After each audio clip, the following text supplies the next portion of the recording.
Does Roger Federer get physically tired? By most accounts, he does. We've lost count of the number of times he has run out of gas by the end of a long match. But does he get mentally tired? Does he ever reach a point where he feels, I can't keep exercising my brain to find a way to stay on the court anymore? Even after 20 years of watching him play, none of us can dare to answer in the negative. Roger Federer reacts after defeating John Isner in the men's singles final of the Miami Open tennis tournament.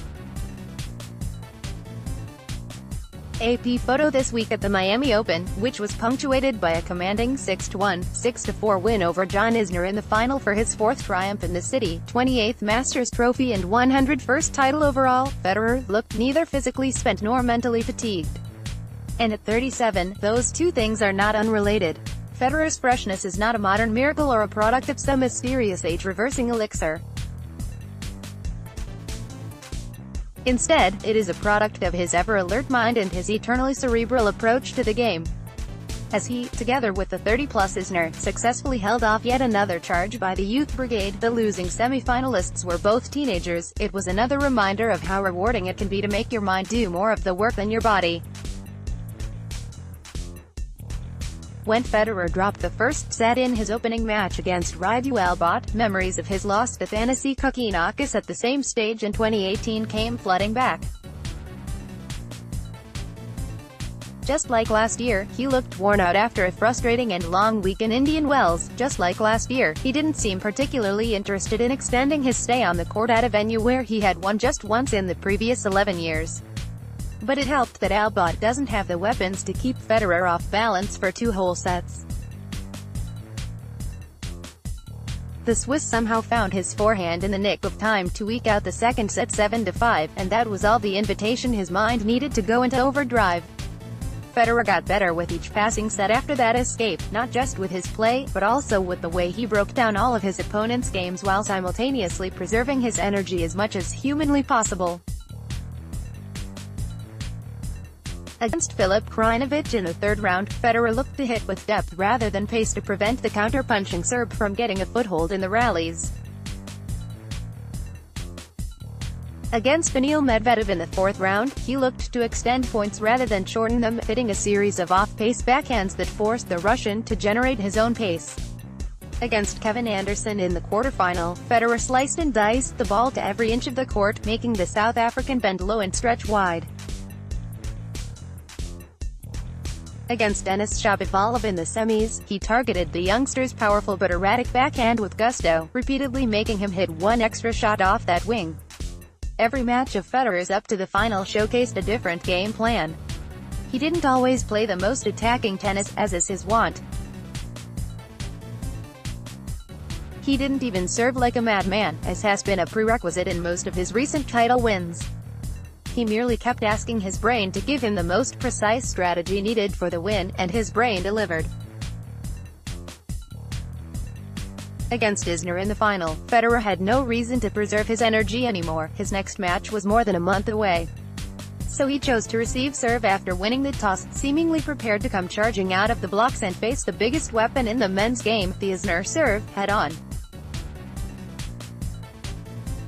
The first game of the match, where Federer was razor-sharp with his focus and intensity, displayed every single skill from his playbook: the ability to get big returns back in play, the ability to attack and defend with equal elan, the ability to pull the trigger at just the right time.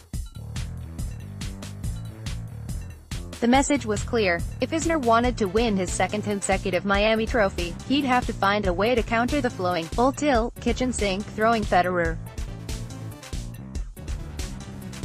As it turned out, the Swiss didn't need to push himself for too long to get the win. After getting broken as many as 3 times in the first set, the shell-shocked Isner picked up a foot injury midway through the second and could only hobble his way to the finish line. The end was a little hard to watch as Isner gamely refused to retire, trying his best to give Federer a complete win, but it didn't dim any of the incandescence of that belief-defying first set. Federer has always been known for his ability to handle big servers, but breaking Isner thrice in a set was abnormal even by his staggering standards. Roger was standing in close as well, just reacting very well and very fast to my serve. I mean, he's something else. Isner said after the match, seemingly just as lost for words as the rest of us at Federer's otherworldly returning. Any of that finals magic have been possible if Federer hadn't played his most efficient tennis since 2017 in the first 5 rounds. The story of Federer's career twilight has often been about the nearly there moment. He plays brilliant tennis for a few matches but ends up using too much energy in the process and stumbles when he runs into one quality opponent too many. In that context, his Miami run was different, and maybe even a sign of yet another step in his evolution as a player, an evolution that seemingly has no end. Of course, you feel fortunate when you come all the way to the end of the event and you can sit here with the trophy. It's definitely a moment you appreciate a lot, because you know it could have turned out very different. Federer said after the match. And things have been turning out different, as we saw just a couple of weeks ago in Indian Wells, where he lost to Dominic Thiem in the final despite playing some of his best tennis in the lead-up to the match. Is it just good fortune, as Federer put it, that he managed to stay the course till the very end in Miami? Or was it better planning and execution? If there's one thing that Federer has retained through all the ups and downs, mostly ups, in his career, it's his pragmatism. He never fails to look at the big picture, even if he's just played a masterful tournament that should serve as a blueprint of workload management for all tennis players of all ages. He could have done everything right and still fallen short at the last hurdle. A shot could have landed an inch wide, a return could have dropped millimeters short, a net cord could have gone against him. That none of those things happened is a piece of good fortune, even if you are Roger freaking Federer. But of course you'd expect his brain to recognize that, and to react to it with the appropriate level of aplomb. After all, that brain never stops working to find the perfect way of dealing with everything. First Post is now on WhatsApp. For the latest analysis, commentary and news updates, sign up for our WhatsApp services. Just go to firstpost.com/WhatsApp and hit the subscribe button. Updated date, April 1, 2019, 10 hours 45 minutes and 55 seconds IST.